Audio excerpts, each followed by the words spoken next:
questi maestri li rovini Paramount. 4K, 4K, 4K, 4K, 4K, 4K. On 4K masters like these, when skies are teal and encoding is crap, I look around and think about what might have been. And then I see sweet raw 4K scans float around my head as I recall the many things Paramount screwed up. And it's on 4K masters like these that I remember competent encodes and color grading, while Paramount plays games with me. On 4K masters like these, I wonder what became of the raw 4K scan.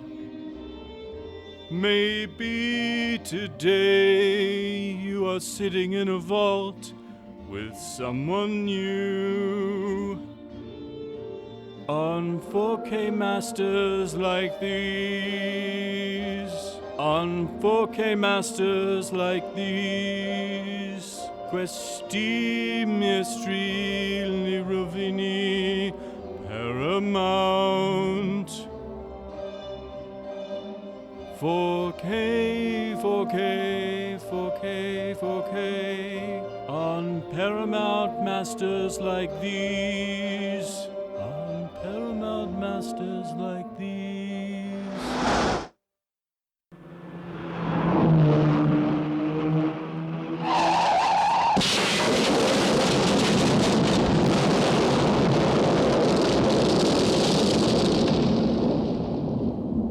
Five, 4, 3, 2, 1, go.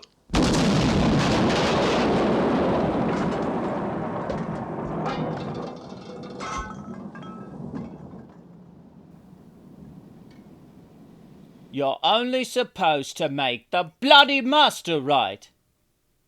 Typical, isn't it? I'm in a Paramount 4K master for 5 minutes, and already I'm in a crap on code.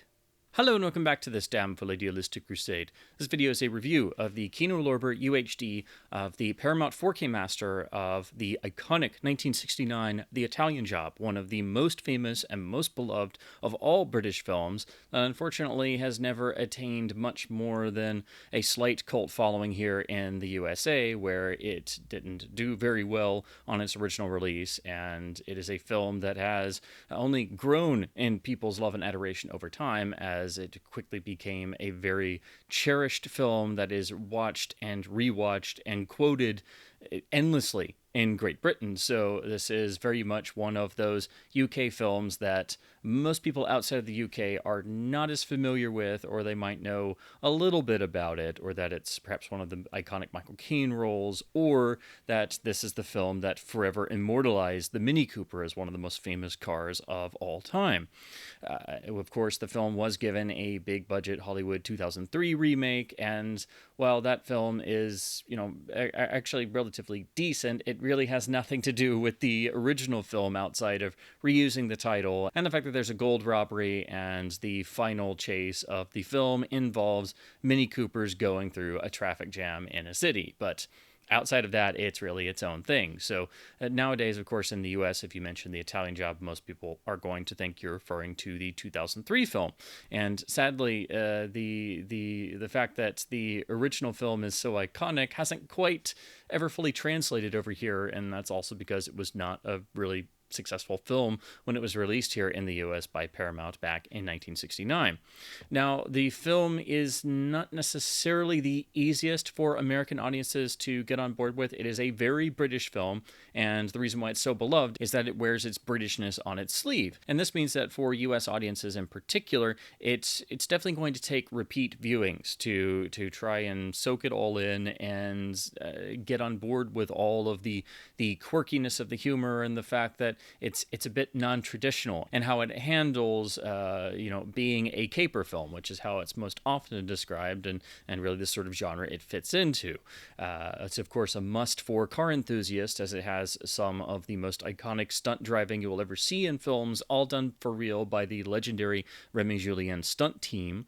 And as soon as this chase hit screens with the Mini Coopers tearing through the streets and back alleys and historic places of Turin in Italy, it quickly became one of the most iconic car chases ever filmed, and made all the more impressive, particularly today, by the fact that everything is done real for real. There is no process work. There is no, of course, CGI or digital technology to smooth things along, and it is merely the cars and the skill of the drivers and the preparation of the team that achieved the astonishing results that you see in the film.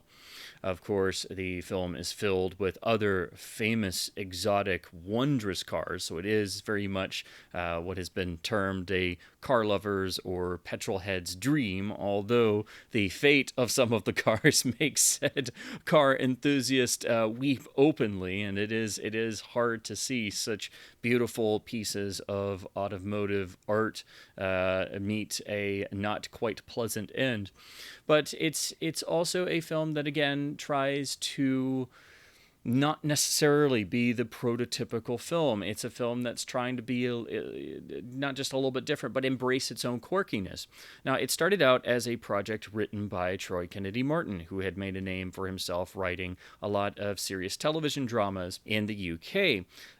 This was his attempt to try and do something that would be not only an entertaining film that would have action elements, but also work in some elements of politics in Great Britain at the time, and how the whole British sort of standing in, particularly in Europe and the economic areas, was very much on a downward slide. And so it was sort of a way for Martin to try to work in a sense of sort of the national feeling of Britain at the time, and also a sort of us versus them dynamic, because the heist in the film takes place in Italy, and it's done entirely by a British crew, and so it's a sort of us versus them thing of being able to strike back against other countries and entities in a certain way, and sort of in an oddball British national pride that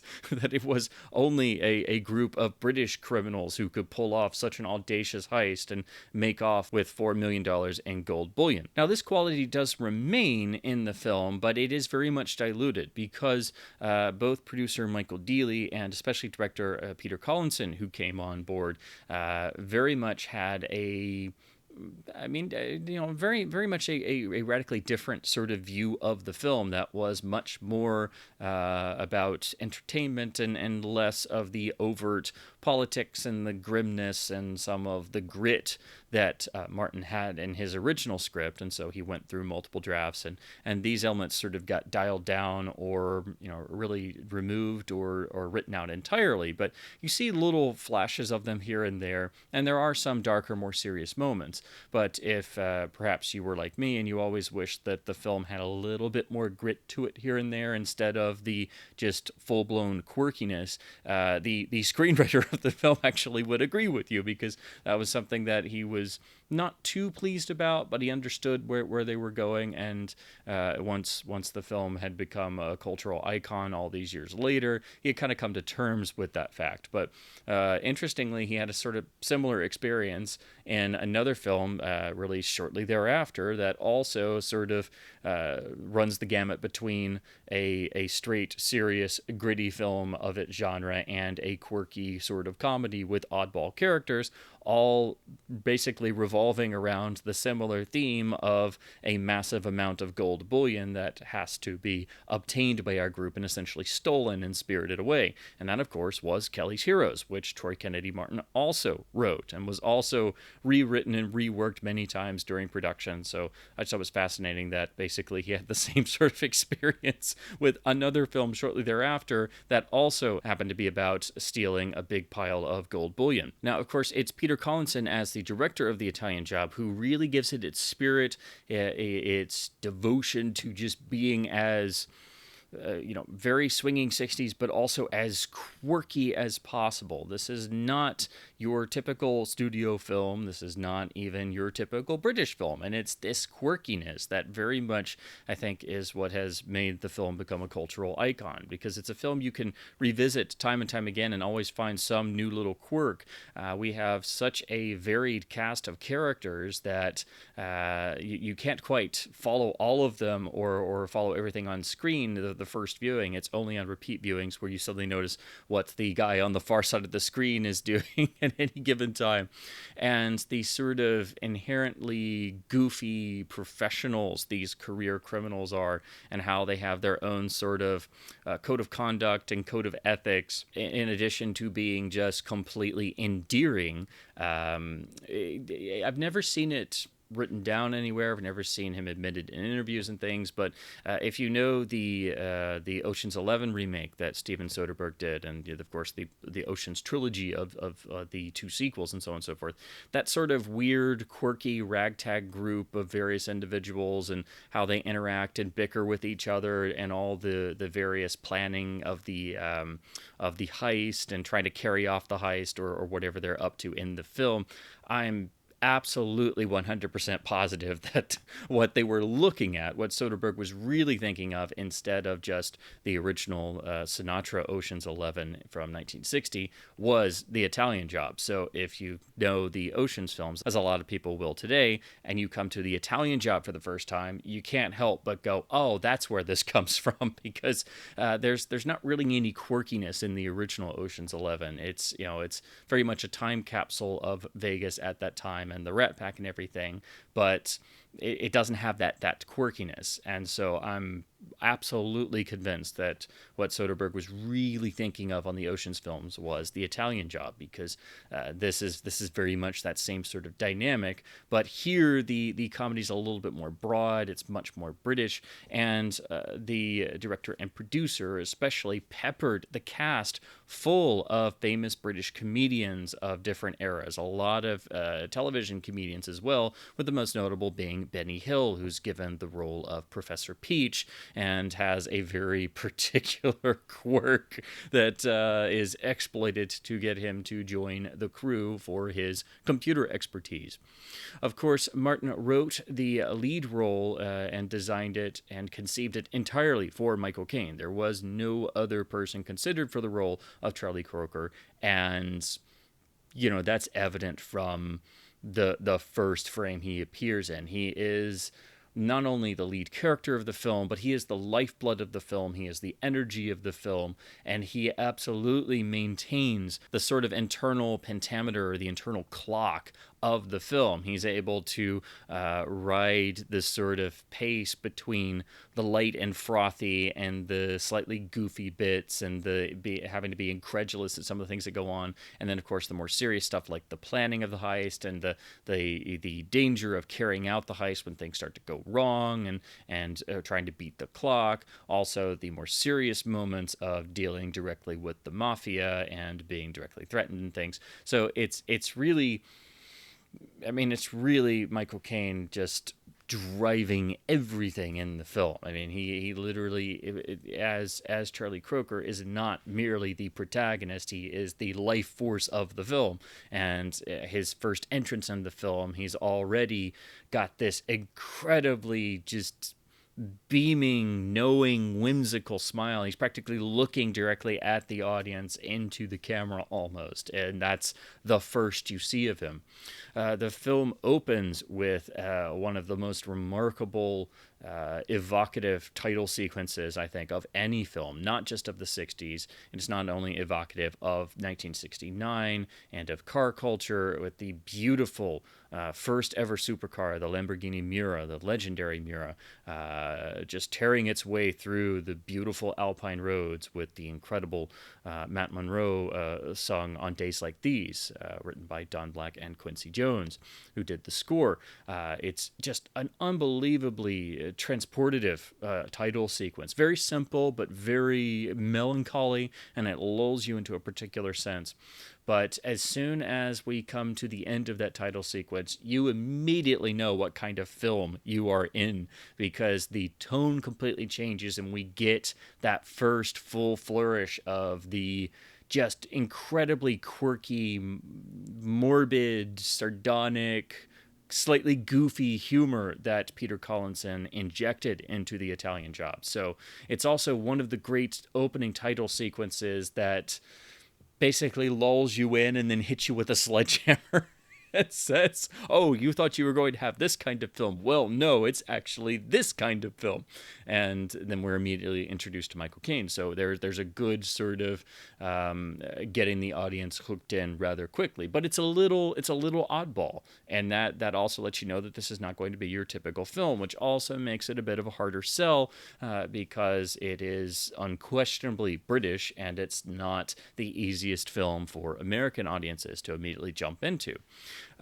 One of the easiest elements for people to latch onto now, especially, is the fact that this is one of the, truly pure 1960s in cinema experiences. Even though it's 1969 and there's only certain parts that are in London, you do get that sort of feel of the kind of tail end of the swinging 60s in London, and you see some amazing fashions and some lovely tailoring, and of course the cars and the lifestyle. And then we go to Italy quite quickly, and we see Italy in 1969, and it's all done on location and very much gives you the you are there sort of feel. So that's also something that makes it very unique and is probably the factor that most people identify with the film nowadays, especially in 2023, because it's a different world, it's a different place and time, and it's something that will never exist like that again. So you get that sort of time capsule flavor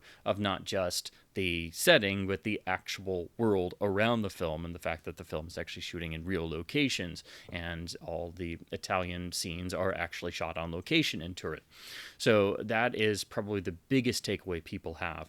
The other is that in addition to the great British comedians, the film also pulled off the feat of having Noel Coward be in the film as Mr. Bridger, who is the essentially the head of the British underworld, who operates from the inside of one of Her Majesty's prisons. And so you get this continual sort of subplot with constant double entendres about Bridger's operations, but of course having to just pretend like he's the ultimate, very refined model prisoner. And getting Coward to be in the film was a major coup, because he was pretty much retired at the time, or at least retired from film acting and not in the greatest of health. But also Peter Collinson had a relationship with Coward, who had actually sponsored him because he had actually put money into the orphanage that Collinson grew up in as a child. So they had a sort of previous relationship, and that really served the film well. So it's just with Coward's presence, it just adds another sort of grease note. It adds a certain sense of not just quality and class, but it lets you know that there's additional stuff going on here. This isn't just a little quirky caper film, because we even have Noel Coward in a very major role. The film's plot is very straightforward and doled out in pieces, but essentially, for those who are unaware or who have never seen the film, the plot revolves around the scheme developed by an Italian who has the desire to basically plan and pull off the greatest heist or greatest crime ever as a sort of lifetime achievement. And he has researched meticulously and been planning with Michael Caine's Charlie Croker to steal a shipment of gold bullion that is passing through the city of Turin. That's actually going to Italian sources, but is actually Chinese gold. And to do this involves a extraordinarily complicated heist that will take place in the middle of the city of Turin and also create one of the biggest traffic jams you'll ever see. And the idea is to use the traffic jam to then cover the escape and getting over the border with the massive amount of gold bullion. Of course, our would-be planner is not around for this because he is removed from the film in the opening titles. And then we get a sort of interesting, morbid, darkly funny bit where Kane's Croker is going over the plans and not only speaking with the man's widow, but actually reviewing a bit of 16mm footage about the plans that had been recorded prior. And so Croker's actually being told about the plan and carrying on a conversation with a dead man on a home movie, essentially. So the film is peppered with just absolutely morbid ideas and concepts like this that maybe don't quite strike you as deeply on the first viewing as it does on subsequent viewings. So again, the humor is not only constant, but it's very British and quite frequently very dry. There is a lot of broad humor as well, especially with the various British comedians in the film, but a lot of it is quite dry. So it runs the gamut between broad comedy and dry, witty comedy, and that's also a sort of schism that does make it harder for American audiences to digest, because I've always talked about this film and I've shown it to a lot of people, and it's a film that's not had the greatest circulation or distribution either, and I've seen all kinds of different responses. And I know when I first saw it as a kid, I didn't quite grasp everything, and it's just been over subsequent viewings over the years and the older I've gotten that I was able to digest more and realize what some of the references were and so on and so forth. So I've noticed that it very much helps if people are fans of British humor or British comedies are able to be in on the joke more,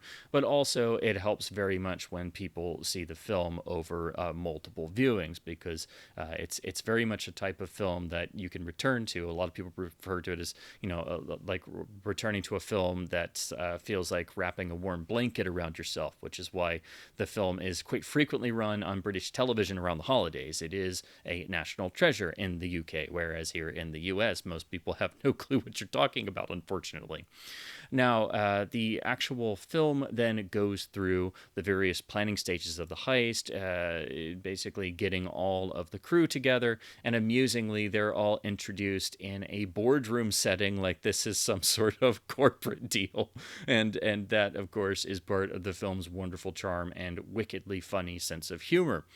As our sort of motley crew of characters then starts to make the trek to Italy, they are introduced to the other danger, which of course is the mafia, who doesn't want this to happen on their turf, and they're very territorial because this is sort of a matter of national pride for them, because should a British group come in and steal a bunch of gold, it won't only hurt the Italian nation and hurt the nation's economy and the relations with China and their standing in the world, but it will also be an insult to the mafia for letting this happen on their own turf, or not stealing it themselves. So there's essentially now a third party involved and a omnipresent threat that is made very obvious in probably the film's most serious moment as soon as they cross in over the Italian border. We then spend more time with our kooky cast of characters who then start carrying out their plan and actually start the heist. And then we go into the all-out, absolutely iconic chase with the three Mini Coopers that are, of course, red, white, and blue to represent the Union Jack. And this is what made the Mini Cooper not only immortal forever as one of the most famous cars of all time, but they have their own particular perky charm that it also sort of embodies the us versus them attitude of the film, and the characters being a sort of attempt to strike one for Great Britain, and at least on the European front or in the socioeconomic front, even though we're talking about a bullion robbery being done by a bunch of criminals.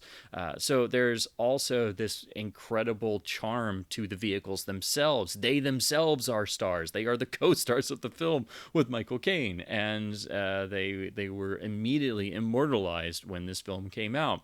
The chase, again, was done by the Remy Julien stunt team. This was probably their major breakthrough for Western and UK and American cinema. They were regarded as the best in the business at the time, but this was really their sort of calling card or their selling point. The fact that after a certain point, the film becomes an all-out car film, very much like what we saw in Bullitt the year before.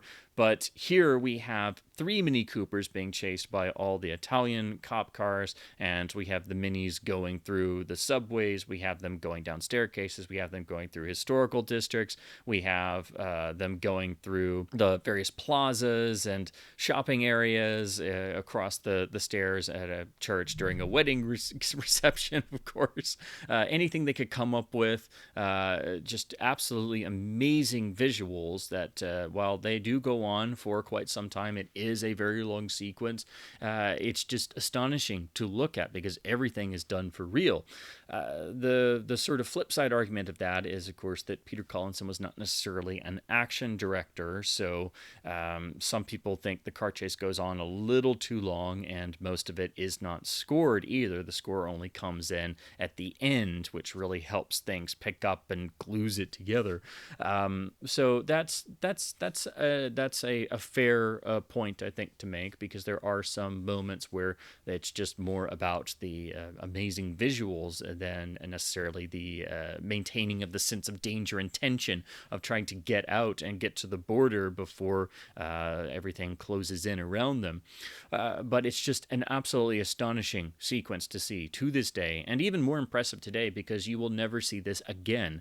Not only did they do this in the city of Turin, in the real locations, all real for real, with cars that were not heavily modified. They also had to buy all of the Minis because the producer of the Mini Cooper didn't think this was going to help them, so they didn't even give them any discounts in what is quite possibly the greatest car commercial of all time, because unfortunately that happened with a lot of British car manufacturers. They had the same problem on Goldfinger. They couldn't get Aston Martin to give them any cars for the DB5. But this is just absolutely miraculous because you just feel the "you are there" sensibility, because these are real Mini Coopers tearing around Italy. And then the traffic jam with the whole city shut down and everybody sitting around basically having their entire daily lives sitting in traffic. That is not faked. They did it for real. They literally got the head of Fiat, who was very much interested in the production and opened a lot of doors for them. He actually went and convinced the police to just help them block off roads, and they just basically wound up creating this traffic jam and just tearing around the back alleys and the back streets and sending the Minis going everywhere. And no one was any of the wiser, so they just thought they were in a regular horrible traffic jam in Turin. So to say that the chase sequence is unbelievably realistic is an understatement, because everything is real, right down to the fact that the fictional traffic jam is actually a real traffic jam. So, but again, I can understand people thinking that perhaps the chase might go on a little bit too long. But that is the most iconic moment of the film, is the chase with the 3 Mini Coopers. And it's especially underlined by the score of Quincy Jones, especially when it comes in at the end with the most famous music from the film, the other alternate theme, which is the Self-Preservation Society. That is actually, the lyrics are nothing but Cockney slang, and it's a perfect representation of the us versus them dynamic of wearing the Britishness of the film on its sleeve. That even the other primary song of the film is this just complete Cockney, wonderful, chipper, charming song done with full gusto. And we have the musical theme itself is kind of quirky and different, and is full of harmonica and all kinds of different things that you just wouldn't think for a film like this. And however Quincy Jones was able to conceive this, it's absolutely genius, and this became one of his signature scores and got him a lot more film scoring work. But it's also completely different from the beautifully lyrical, absolutely hypnotic and emotional and melancholic opening title song on Days Like These, which is also used as a recurring motif in the score. So the score basically has two different themes that are wildly different from each other. They're perhaps the two most different sounding and feeling themes in the same film score that you could possibly have. They are completely alien from one another. So I think that perfectly defines in musical terms the sort of beautifully quirky, almost schizoid nature of the film's thematics, because it is a little bit wacky and all over, and that's part of its charm, but it is very much a bit awkward or less easy to get on board with the first time you see it, and especially for American audiences, which is why I think at least part of the reason why the film didn't do so well here on the original release in 1969. Then we, of course, get to the other famous element of the film, which is the cliffhanger ending that is loved and reviled in equal measures by film fans all over ever since the original release, because the film did go through a number of different endings across the various drafts that Troy Kennedy Martin wrote, and it developed over time while the tone of the film kept shifting. And so this was the final ending they hit upon, and I think it's the perfect note to end this particular quirky, oddball caper story. But it does definitely jar the first time. It does have a slight feeling of being unresolved and perhaps setting up for a sequel that never was. And so ever since, over the intervening decades, everyone has come up with their own sequel ideas or how the ending could be resolved, including even Michael Caine and Michael Dealey, the producer, and Troy Kennedy Martin, the writer. So everybody had different ideas. But it's basically Michael Dealey who came up with the ending we have in the film when he was actually flying back to LA to talk to Robert Evans at Paramount. And it is really Robert Evans who, like with pretty much every film he was involved with during his time as the head of Paramount's production, it's really Evans who got the film made by giving it his approval and giving it the green light, and then just kind of staying out of the way and letting them actually go and make the film for the sort of contract they had made for the budget and everything. So this is basically yet another of the sort of I guess technically the sort of watershed Paramount films that were made under Evans' time as head of production. While it was not a massive financial success, particularly it did not do well at all in the U.S., it's still one of the incredibly iconic and timeless films that Evans essentially presided over. And I think it was an absolutely perfect and brilliant choice to not only greenlight this film and give it the go-ahead for financing, but to let them actually go and make the film and not micromanage it, because had that happened, you wouldn't have the timelessness of The Italian Job. So you do have to keep in mind this is a classic Robert Evans at Paramount film, even though he basically just okayed it and gave it the green light. You still have to recognize it in that area as well. Now, many have said that part of the reason why the film didn't do well was that the U.S. Paramount marketing campaign wasn't very good and Caine didn't really properly identify the film. Michael Caine very strongly believes this, and I can see why. I do think it's a striking image, but it really has nothing to do with the film. And you can actually see that because the Laserdisc I have here actually does represent that, although it's on a white background. It's the image of the gangster with a Tommy gun and a cup of tea with the nude woman with the city plans tattooed or painted on her back. It's a wonderful image, very cheeky, very striking, but has nothing to do with the film, and is often labeled as the reason or one of the reasons why the film failed in the U.S. market. I think that was definitely part of it, but it's also an extraordinarily British film. So even the people who did see it and the critics who saw it didn't quite get on board with it in 1969. So it really only was majorly successful in Europe, and especially primarily in the UK, where it started to catch on some, but it was only in the intervening years, and especially with all the television broadcasts and re-airings. And then when home video came around, it became fully recognized as the national icon that it is. It has been voted many times and is regarded as one of the greatest British films of all time, and is one of those British films that you could pretty much stop anybody on the street in the UK and they could probably quote the entire film backwards.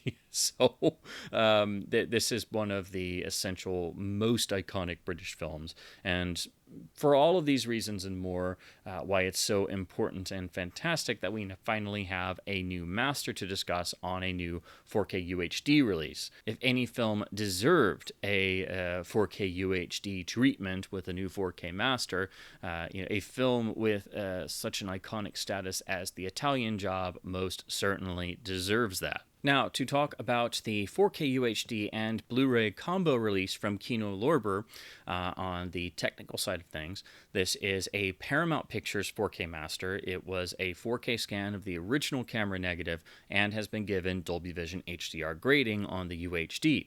Now, Paramount did this, it seems, at least a couple of years ago, because the film celebrated its anniversary in 2019, and there were some 4K DCP screenings in the UK and a few other isolated locations. So it seems that perhaps this 4K master was maybe done as far back as 2019 or somewhere around there, and it just took this long for Paramount to get around to putting it out on disc, and they licensed it to Kino because the film has never been a huge film here in the U.S., so it would make sense that this would be one of the titles that they would feel would be best handled by licensing out instead of releasing themselves. Although, it should be released in the UK with big fanfare, which it has been before on previous home video releases. To mention those very briefly, none of them have ever been super great, and this is also because it's Paramount Home Video looking at a film that's really just viewed as a cult British film and doesn't have the greatest US audience. So it really didn't have a lot of video releases, and then when Paramount in the mid-90s was finally making widescreen mastered Laserdiscs that were either upgrades of old discs or new widescreen masters, we did finally get a new scan and master of The Italian Job on the widescreen Laserdisc, which has a version of the original US poster art and is a really good disc for the format at the time, especially since it was made in the mid-90s when Paramount was making spiffier discs. It also, very importantly, has the original mono soundtrack as digital PCM, so it's a lossless mono, and sadly that was the last release that had the original mono mix or some form of it until this new Kino release, because when the film was prepared for an anniversary reissue and slight restoration in 1999, they did make some new prints in the UK and had a limited theatrical reissue that was moderately successful, but it was really more the home video releases on VHS and then DVD that really took off. But around that time, they did make a 5.1 remix that, while it's not changing a whole lot, it does replace all of the score cues with the soundtrack cues and stereoizes everything and adds some LFE low end and unfortunately adds some new sound effects here and there and plays around with the sound field. So While it sounds more modern, and a lot of modern viewers seem to prefer having vintage films in multi-channel, it's not how the film was meant to sound. It is revisionist, and it does feel very much out of place. And honestly, it's not as well mixed as the original mono track. But with that being the latest and greatest format, that's been the version that's stuck around. So from really after the Laserdisc in the mid-90s, every version on DVD and Blu-ray until the Kino release has been only the 5.1 remix or a 2.0 fold down or Dolby Surround encoded version of the remix audio. The other thing was the 2003 remake coming out, and so Paramount finally released the film on a special collector's edition DVD here in the US, which I have here, to coincide with that. This pretty much is just a 480p version of the Laserdisc master. It seems pretty much like the same identical source, but of course now it's in component. It's not the greatest DVD in the world, and it's definitely showing its age now, but it's solid. It does have the 5.1 remix, and even though the cover credits it has the mono, unfortunately, it is just a Dolby Surround version of the remix. So again, only the Laserdisc has the original mono, and then no other version had a mono track until the new Kino release. The DVD did produce a number of extras that are all thankfully ported onto the Kino release, and then this is how it stood for the film on video until 2009 when we hit the next anniversary, and in the UK there was a brand new Blu-ray released, which was a new master, seemingly based on the same Paramount elements, so it looked very much, or I should say very similar in terms of color. But it was also unfortunately hit with massive amounts of digital noise reduction. So it is one of the ultra notorious Blu-rays that has that sort of wax face effect. It looks terrible, and also it was never released here in the US, so it was a disc you had to import. So I just never bothered with it because even in screen caps, you could see how bad it looked. And also it seemed a bit brighter and a bit less colorful than the DVD, and was not all that much advanced over it because of the massive DNR usage. So I've just stuck with the DVD for years. Then I finally got the Laserdisc as well.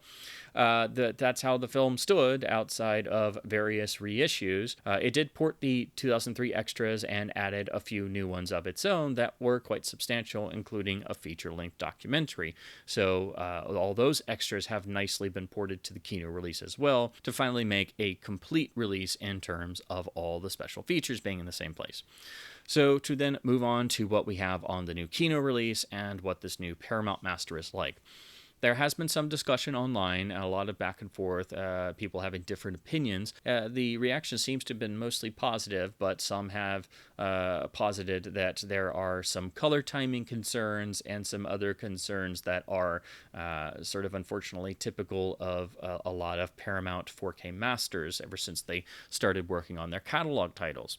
So I was a little bit leery going into this because I do frequently have issues with Paramount masters, and this is a film I really adore, and so I was very, very curious to see what a new scan would look like, and it would be. I was all excited to see a 4K treatment, especially. Kino did sort of flip back and forth on releasing this. At first, they were just going to make it a 4K mastered Blu-ray, and then when everyone kind of pointed out that this is one of the most iconic British films ever made, why wouldn't you give it a UHD if it's a 4K master with Dolby Vision grading? So thankfully they relented, and we now get both flavors in a combo release. But when you're looking at this, there are definite issues, and some of those are actually hidden or slightly lessened by looking at the Blu-ray, which handles it a little bit differently, whereas looking at the master on the UHD makes everything much more obvious because of the resolution and the HDR grading. So do keep that in mind, that the Blu-ray isn't exactly just a throwaway, because it kind of does slightly mask some of the issues. Now, this is a really stupendous looking film for its runtime. It was shot by Douglas Slocum, the legendary cinematographer who, of course, wound up also photographing the entire original Indiana Jones trilogy. So this is a very handsomely mounted scope film, even though it didn't have the greatest budget in the world. And it's part of this that helps to give it that sense of ambiance and atmosphere and period of time, and that sense of the lifestyle on the continent and in Italy in the late 60s. So it's a very visual film as well. So having this new 4K scan from the negative is absolutely, mesmerizing in terms of the fine details that we've never seen before. So the scan work itself seems excellent. Unfortunately, it's how it's been handled that's the real issue. Now, to first look into what most people have sort of had quibbles with, which is the color timing. It has been sort of labeled as perhaps being a victim of the teal coloring craze that's been so prevalent for years in home video and making new film masters. And unfortunately, I can say that it definitely has. It's not consistent, but there's a great prevalence towards cold blues, and it seems most especially obvious in all of the shots of open skies, particularly driving through the winding mountain roads and having the beautiful blue skies that now have that very deep sort of blue teal appearance. And this also creeps into a lot of clothing, and which is common with this issue, and even in some of the actors' eyes and some of the overall appearance. So you will see a greater leaning towards blues throughout. But perhaps most disconcerting is this also actually creeps into the iconic blue Mini Cooper, which itself was not, like a royal blue or a pure blue. It's a particular shade of blue, but it's not quite what it should be either. And if you think that I am merely just, pointing at this because images in this film now suddenly have a teal appearance, well, the blue cast actually pops up in other areas, especially even in some of the explosions.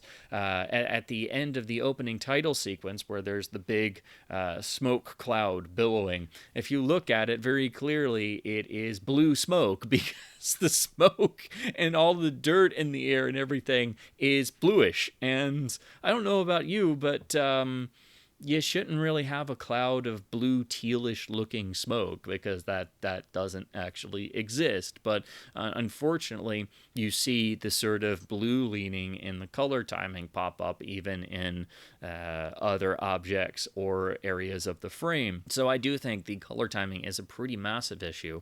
I've obviously never gotten to see an original release print, and I'm sure not really any 1969 prints survive unless there happen to be some preserved prints that were actually done in dye transfer Technicolor.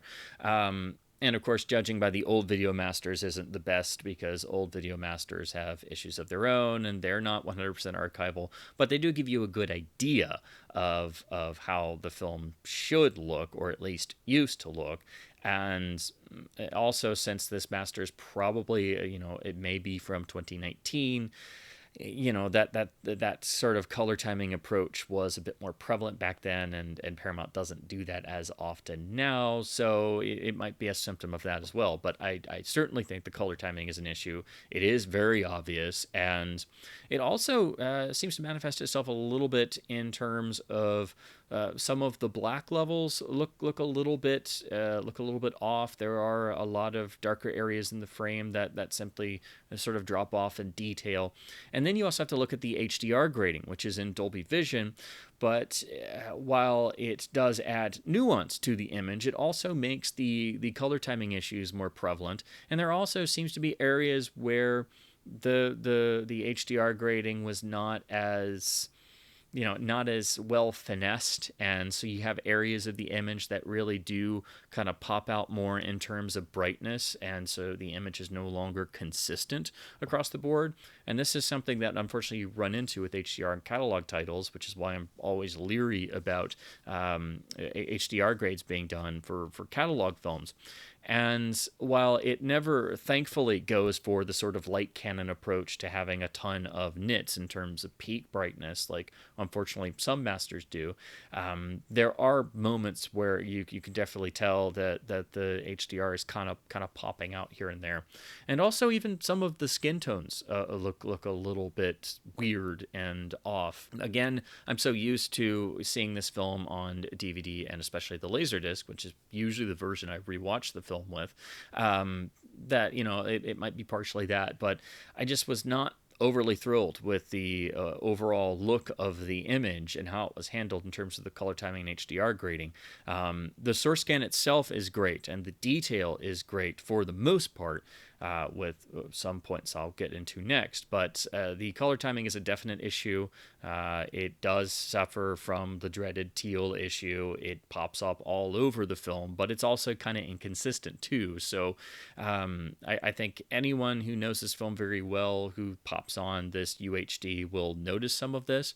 But as I alluded to before, if you look at the 1080p SDR presentation on the Blu-ray, some of this is mitigated a bit. Also, the resolution uptick between the Blu-ray and the UHD is not the greatest either, because this is a 1969 scope film, and even though they scanned the negative, it's not like it has a ton of resolution more than what the UHD is giving you. So it's also one of those cases where the trade-off in resolution isn't as great between the two.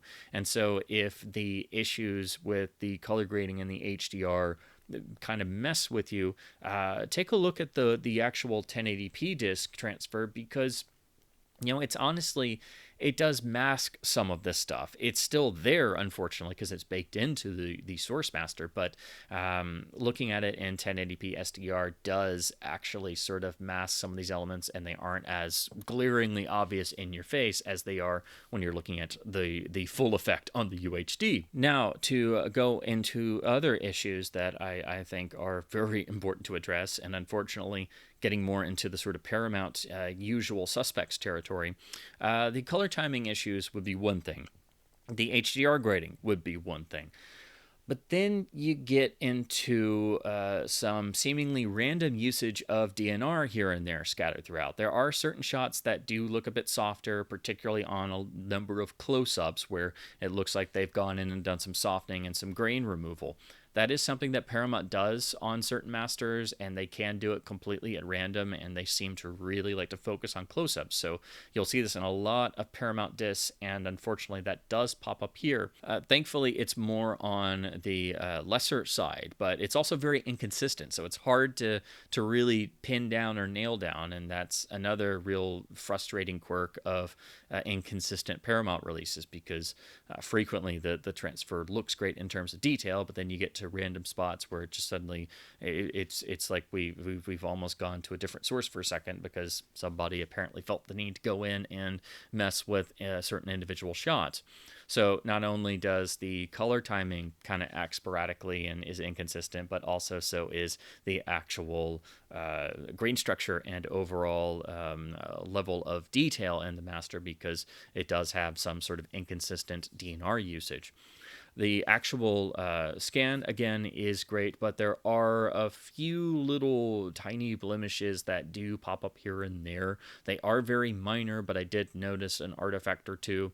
That's not counting the home movie footage, which is actually black and white, and because it's a film reel, they left in all the damage, and they actually dirtied it up in the original production. So when you get to that section, it's supposed to be like that. So thankfully that has not been messed with, because somebody could have gone in and thought that those were mistakes and needed to stabilize and DNR that or clean that up somehow. So that has been left alone. But overall, the transfer does have a few little blemishes here and there, very minor, but they are there. And then there's also a tiny bit of fluctuation where Michael Caine's Charlie Croker is riding a bicycle at night as part of one of the stages of the setting up the heist, and there's a little bit of fluctuation primarily around the left side of the frame, where there's a little bit of light fluctuation there, which was kind of surprising to see. It's very small. It's very brief, but that's probably the biggest sort of artifact that I noticed overall. There are just one or two original subtitles that were in the original film, so those have not been retained with their original font. They have been digitally redone. It's really only one major one in the car chase sequence, but it looks okay. But for those like myself who do prefer having the original burned in theatrical subtitles present, that is a tweak that has been done. And speaking of tweaks, unfortunately, it seems that the actual text and layout and design of the actual original titles have been digitally redone. If you look at them closely, and you don't even have to look at them closely because it just feels weird when you're looking at the UHD the first time, you can tell it looks like the actual titles have been recomped, and the actual text has been redone. It stands out a little bit more, so especially the actual white smaller text in the titles. So at first I thought I was maybe just seeing things, but then I looked at it again and again, and it's like, well, no, I think they may have redone this, and I have seen others echo that opinion. So unfortunately, that seems to have happened here. Of course, it makes them look technically cleaner, but it is also a change and a practice that I really think should not be done. I don't think it's necessary to go in and basically tear apart an original title sequence that was done optically back in the day and then redo it just to make it look more cleaned up and more modern and sharper when you're also changing the image, and it was an optical effect in the first place, so it would have degradation naturally. And why would you go to this effort? It is a change that is unnecessary. So unfortunately, that has happened here as well. But then we come to what is probably the biggest problem overall with the visuals in this master. Now, this is a Paramount master handled by Kino, and Kino does obviously do a better job of encoding than Paramount does and will use a higher bit rate, but they are working from the source Paramount master they've been given. And in the past, when they've used masters from Paramount or others that have baked in issues, those, of course, will also be on the Kino UHD. They are merely the licensor and just putting said master on a disc, but they typically will do a better encoding job than, say, Paramount would have if they had done their own disc release. But here in the Italian job, the just really ugly issues of Paramount encoding problems are all over the place. Thankfully, it's nowhere near as bad as it can be with a Paramount master, and it's not majorly all over close-ups. It is mostly confined to long shots where you will have some reduction of the bit rate, but again, this is not really a Kino thing. I think this is unfortunately baked into the source master they were given. This is really a Paramount issue, because if you look closely, you will notice that in almost every long shot, particularly once they get to Italy and we have a lot of long shots of various places in the city and establishments and planning the heist and things, you'll notice that the actual shapes and objects and buildings and things are very indistinct, and they do have what look to be frozen bits of noise and grain and halos that do actually get stagnated and kind of move around with the unfortunate sort of frozen grain or frozen noise halos when we have camera movement. So unfortunately, these do appear throughout the entire film, so it's a problem that seems to be baked into the 4K master itself, or at least the version that Paramount gave to Kino to put on this disc. The disc itself is pretty well encoded, and again, I think better done by Kino than Paramount would have done themselves, so this seems to be an issue baked into the source master, and it's really something that shouldn't be there, and it's very disconcerting because it does happen throughout the entire film. And as I always do when I'm doing a review, I'm usually taking notes, and I found myself having to constantly write down all these different spots where I started noticing encoding problems and frozen blobs of noise and grain halos and more encoding issues and more artifacts. And so it's consistently throughout the entire transfer, and just absolute incompetence, really. That's not something that should happen in a 4K master on a UHD disc. And again, this isn't something that I'm not saying that Kino did this. They're just working with the source they were given, and this seems to be baked into the Paramount source master, and it's something Paramount frequently does, and it can mar even a beautiful looking master. So basically, the encoding problems here are just the cherry on top of the crap sundae of visual problems. Is it the worst 4K master Paramount has made? Heck no. It's still very much watchable. You can very much just get sucked back into the film, and it's of course visually far ahead of any version we've had before, and of course has the highest resolution, and quite frequently can look amazing or have amazing qualities to the visuals, but it is severely compromised by all the issues I've discussed, but primarily the color timing, the HDR, and especially the random DNR, and most of all the encoding issues really mar this presentation, because it could have been perfected. It could have been very easily done in a proper archival manner, and really the 4K scan itself, the raw scan, needs to be handled by somebody else. It needs to be properly done, and that way we can actually see the beauty of the Italian job in the 4K realm without these sort of classical Paramount issues. Unfortunately, this is the best you can do and the best we've ever had, but I do think the visual problems are severe drawbacks, and they simply shouldn't be there.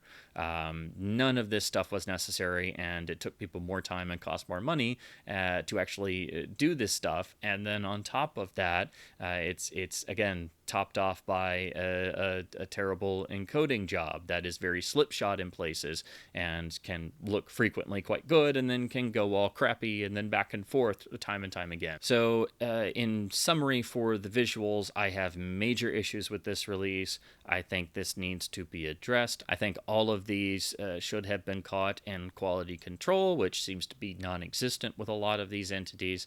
Again, this is not really Kino's doing. They're just working with what they've been given, which also means if any other label, say a UK label, tried to do a big special edition, they'd have to try and fix this stuff themselves, and unless they were working from the raw materials and doing the grading and stuff themselves, they probably wouldn't be able to do anything either. So it's really kind of stuck this way, which is very unfortunate. So unfortunately, I can't give this a positive review for the video. I have major issues with this, and I think they're quite visible and quite obvious, and I think any reviewer worth their salt would be able to pick up on these, whether they were familiar with the film or had a history with the film or not.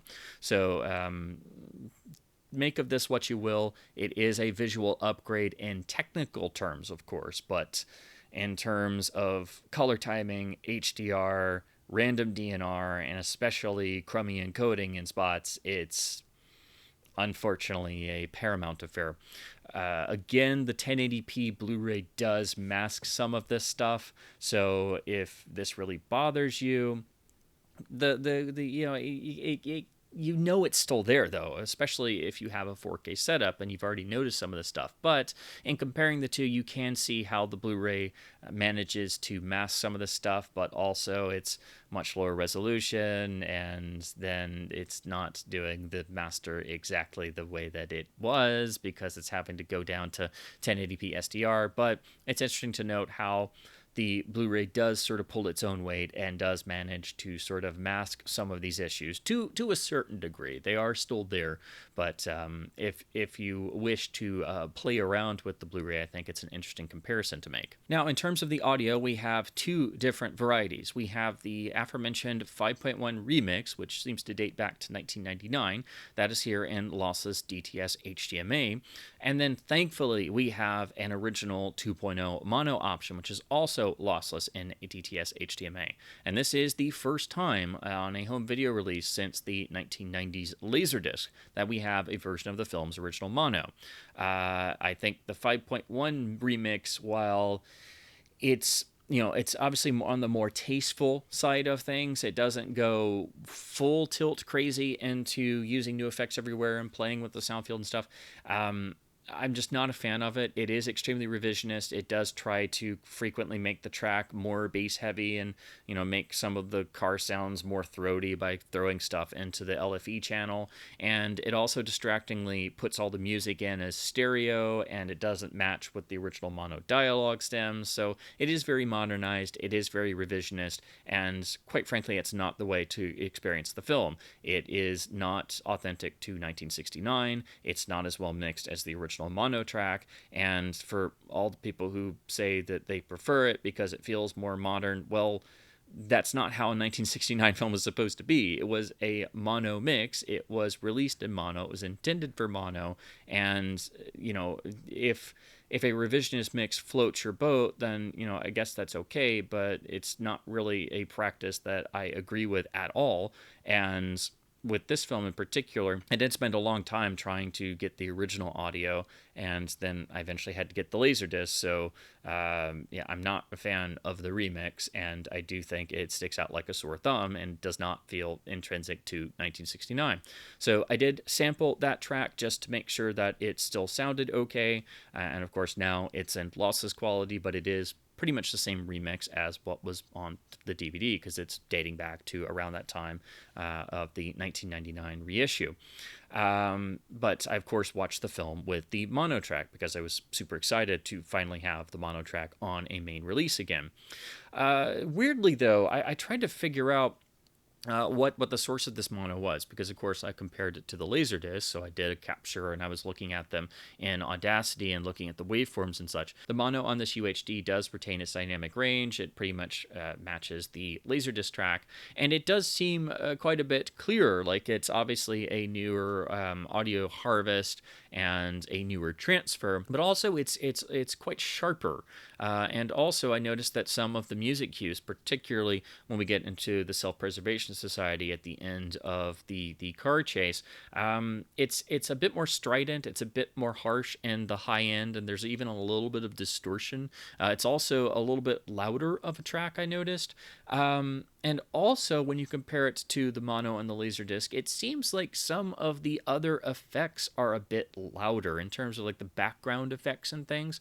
It's still the original mono track, and it's not the remix, but I can't help but think that maybe this was perhaps a new mix down from the original stems, because in other Paramount films, that's something they've done before. They did that sometimes even in the DVD era, because it's not always that they would just go and transfer the original mono mix. I've done some work with the Bad Audio on Blu-ray blog, or the Blu-ray site, if you're familiar with that. And on some different Paramount films, that's been the sort of case we figured out. One example would be The Man Who Shot Liberty Valance, that some of the tracks labeled mono on Paramount DVDs are actually seemingly a mix down of elements, and then when you source the original mono track from older video releases, it at first sounds maybe a little bit duller and quieter, but it's actually the original mix, and it hasn't been EQ'd or messed around with or anything. This is all conjecture because unfortunately no information is available, and all the Kino release says is that it's a Paramount 4K scan of the original negative, because people apparently think that transfer information is not important because they think we can just spend the rest of our lives trying to figure this stuff out. Transfer notes are important, guys. The other possibility with the audio is that the Laserdisc audio source that I have for the original mono, and really the only other source we have in the US, could simply be from an extremely muddled source, and so it sounds very different to what's on the new Kino disc because it's a much lesser source. Now, I've inserted this little extra note about the audio because not only has the Blu-ray blog come back to doing audio analysis, but was able to take a look at the captures I made of the Laserdisc audio track. And very thankfully, they had access or had the Region 2 and UK releases that I've never owned. So they were able to compare the Laserdisc audio to then the Region 2 PAL DVD mono, and then that awful DNR Fest UK Blu-ray, which had a lossy mono track, and then also look at this new Kino mono. And so over there on their blog, which I will leave a link to in the description, they posted their analysis where they feel the new Kino mono is just another copy of the mono track found on the British DVD and Blu-ray releases, which is the same higher quality overall than what's on the US Laserdisc that I have. So that kind of explains that question I had about the audio source in terms of, as with all Laserdiscs, it's very much hit or miss what source they had to use. And that's why I call watching LDs kind of like being a video archaeologist, because you never know what the actual contents of the transfer quality of picture and sound will be like when you put it in an LD. If it's going to be a print transfer or an interpositive or from an audio negative or audio master source or some sort of secondary element, you just don't know. But the slightly troubling aspect here with the audio on the Kino disc is that over on that audio analysis, they further found that apparently it's a transcode of that lossy mono track with some additional processing going on. So not only is it a copy of what is the lossy mono track on the UK DVD and Blu-ray release, but it's been transcoded into this high-res file, so it's not actually a high-res file. It's merely a lossy track spiffed up to look like a high-res file, which unfortunately happens all too often, even on disc releases. But it's also been tweaked a little. It still sounds good, and they found in their analysis the slight tweaks and EQ changes and additional filtering and things didn't really affect the track all that much, but it still was tweaked a little bit. So basically what you have here on the Kino disc for the original mono mix is a version of the lossy track that's already existing on the British DVD and Blu-ray release, but now in a lossless container, even though it's still just transcoded as the same lossy file. So that very much answers my question I had about the Laserdisc audio and why the levels overall sounded different for the effects and balance and things. So this is just at least finally getting us a version of the original mix of the film out on a disc release again. No film should be without its original audio mix, because to not have its original audio is to be incomplete, and remixes should go the way of the dodo because they are revisionist and should have never happened in the first place. But it does trouble me that this is apparently a transcode of the same lossy track that was on previous British releases, and we haven't gotten a true, proper, lossless presentation of the original mono track, nor a brand new restoration of the original audio mix from the original best surviving audio sources. So if Paramount was going to do a big 4K restoration and scan of the Italian job, you would think that they would also restore the audio, but this is Paramount, who couldn't even be bothered to do that on the Godfather trilogy. So plus all the things they screwed up in the picture master of the Italian job. So, I don't exactly expect Paramount to give a crap about original audio restoration, because again, if they weren't going to do that for even The Godfather, then what hope do we have? But at the very least, we do now have a version of the Italian Job's original mono mix that does sound good, although, as I've mentioned before, I think some aspects definitely need proper restoration work, and you can tell this is not a new transfer of the audio from a master source. It has not been restored. It does have some harshness to it, and now we know that it's apparently a transcode of the lossy tracks that were on previous British releases. So it is an older transfer of the mix and is not even truly lossless. So for me personally, even though the Laserdisc does not technically sound as good, it doesn't have those issues of harshness, and it also, sounds like what I would expect a print of the Italian Job to sound like in terms of hearing an optical track in a theater when watching a 35 millimeter print. So, if I'm watching the LD, it all fits intrinsically with it being an older transfer and very much hands off and obviously sourced for the audio from not a master source. So I'm definitely hanging on to the LD, and it is the only other release of the film in the US that does have a version of the film's original audio. Everything else, well, really just the DVD, because we never got a Blu-ray here because of Paramount's not wisdom. The DVD just has the audio remixes. So this is at least a great step forward for preserving the actual original mix of the film, but it did need a full proper restoration as well, and of course it has not gotten that. Now to talk about the overall packaging and artwork and case of this Kino release.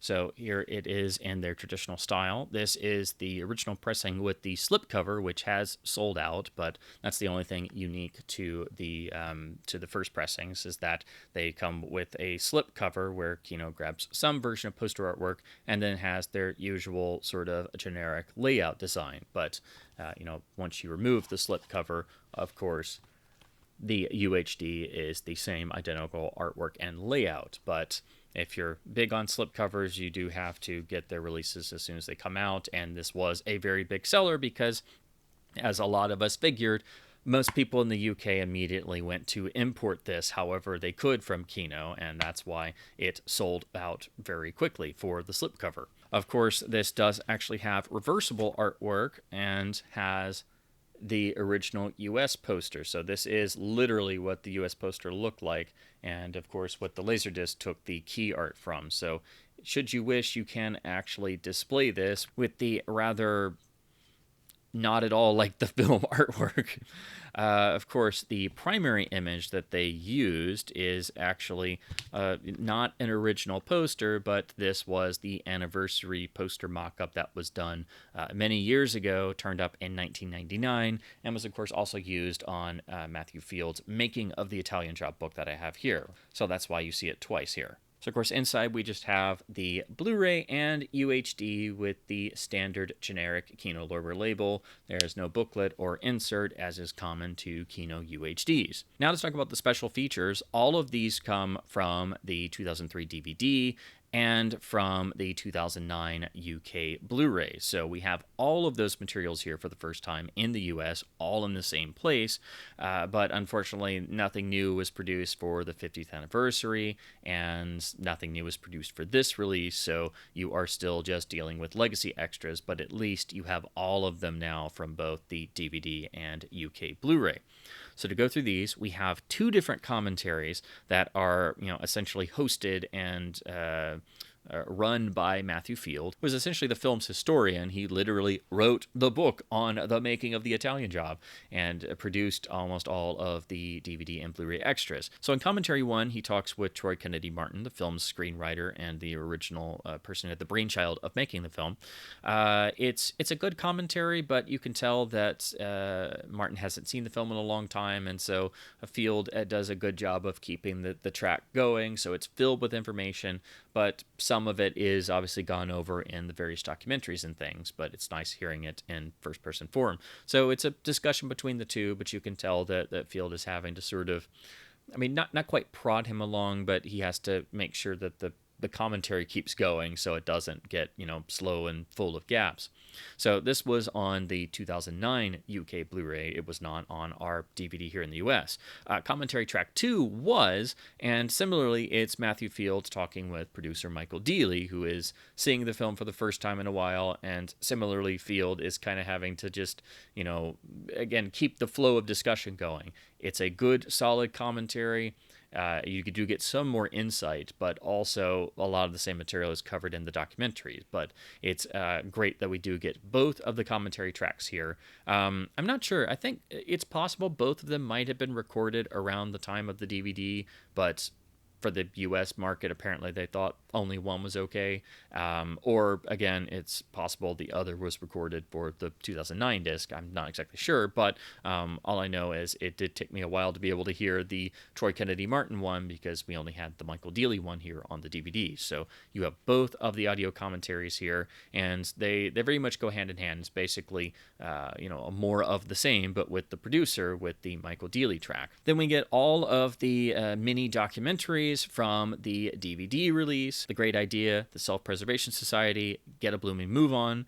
These are all, of course, in standard def, and they, obviously look like they were produced for the old DVD release. So they do look, unfortunately, rather crummy, upscaled to 4K, but they are just naturally standard def because that's how they were produced. So, anytime something gets ported over like that, the DVD presentation actually looks a little bit better, and the DVD has nice custom menus. So do keep that in mind, that these are just inherent to being standard def produced documentaries for a 2000s DVD. These are still nicely done and made by Matthew Field again, but they're really kind of outdone by the feature length, nearly hour and a half long 2009 documentary, Making of the Italian Job, which is actually in HD. I think it's 1080i or 1080p, I can't remember.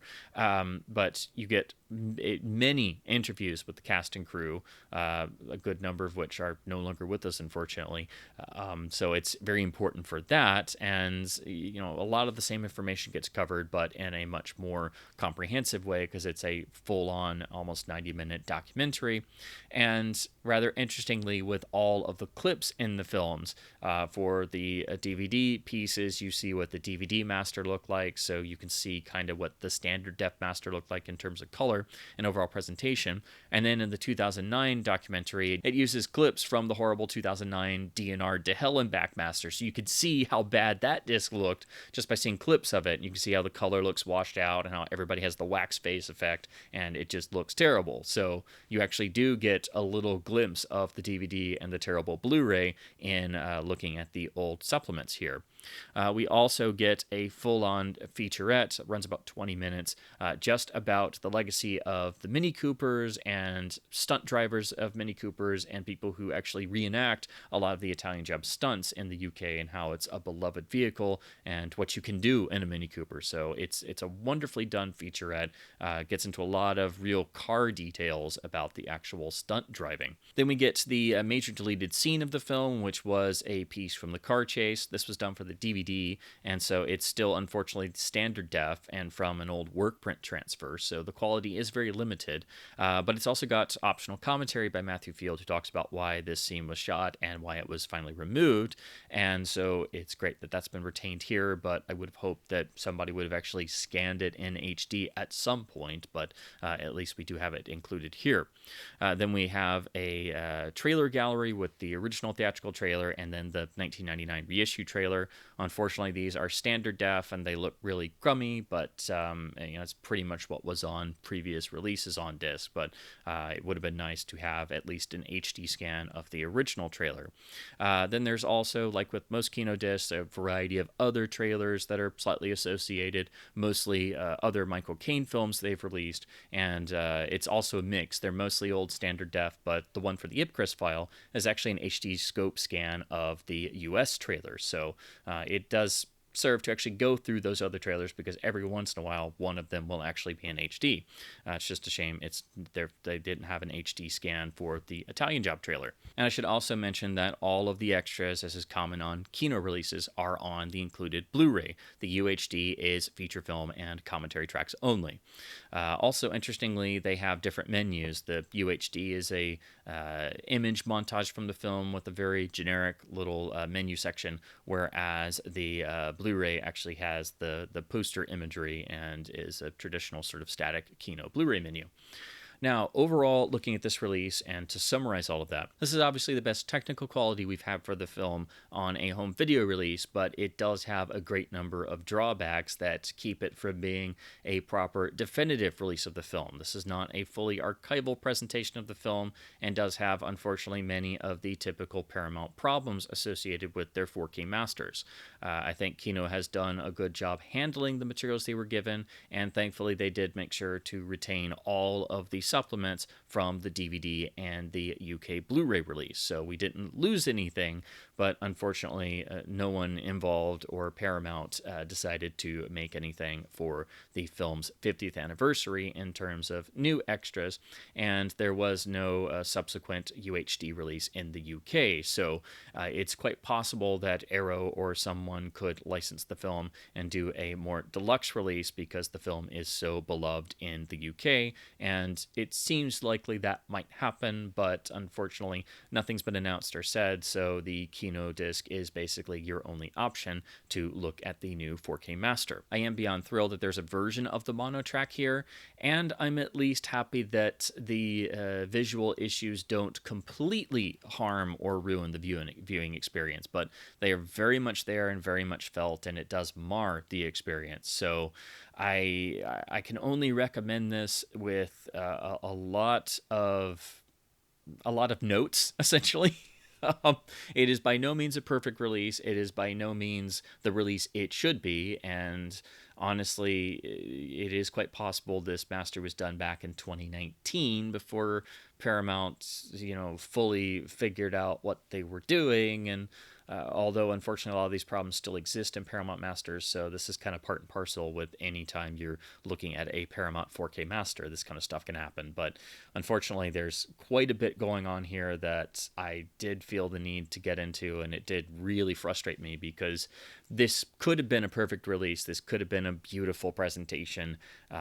It frequently makes you think it's going to do that, and it just doesn't. So I really hope that someone is able to actually work with the raw 4K scan and alleviate these problems, because if that was done and the mono mix was properly fully restored and sounded as good as the Laserdisc release, and it was the true mono, and some actual new extras were made for a big deluxe release, then I think we'd really have something. But here, this is more of a, out of the scenario we have, this is at least palatable. But I do have many qualms and many hesitations about recommending this release. So it's better than the DVD, yes. It's, of course, better than the hideously DNR'd UK Blu-ray from 2009. It has all the old extras. It has a version of the mono mix, and it's relatively affordable at Kino's sort of pricing point. Plus, it's a dual format release, so you can get it and then worry about upgrading to 4K later and still be looking at the new master on the Blu-ray. So, there are positives here, but it's just really frustrating we couldn't get this right. And again, it's not Kino doing this, it's really Paramount. They're merely just the licensee, and they're just putting it on a disc and, likely doing a better job at the actual disc encoding than Paramount themselves would. So it could be worse. This could have been a full Paramount affair. But, it is what it is. At least there are some positives, but I would recommend to actually look at this release with a very critical eye, because you will very quickly notice the issues I have pointed out, because they are very obvious, unfortunately. So, as always, I hope my babblings about classic films, the wonders of the Italian job, and the sad quirks of Paramount 4K masters and also physical media releases has been at least somewhat fun and informative.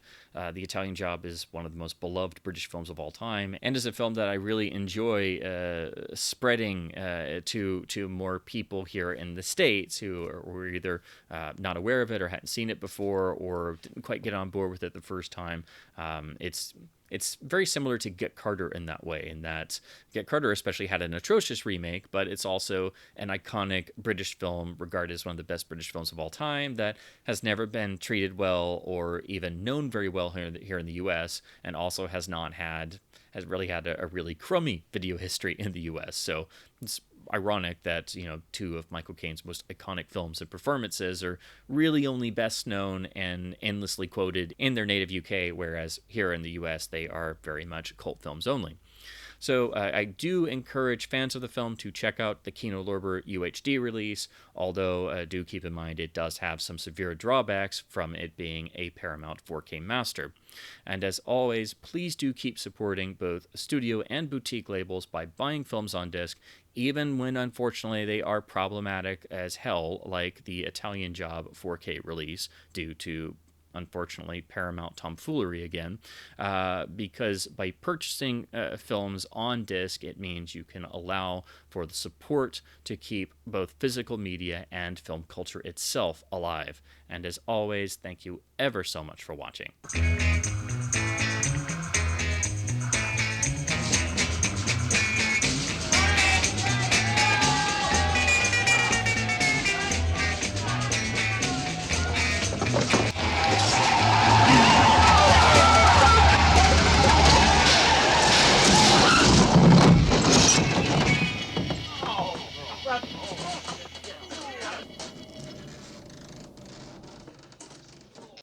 Hang on a minute, lads. I've got a great idea.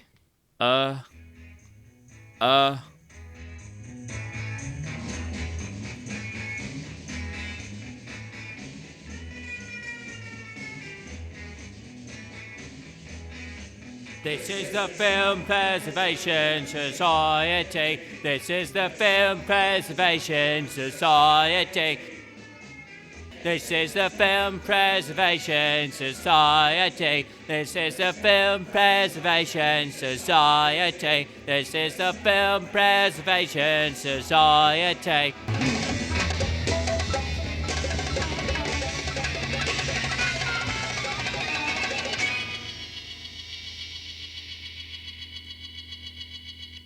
Get a bloomin' move on, Paramount!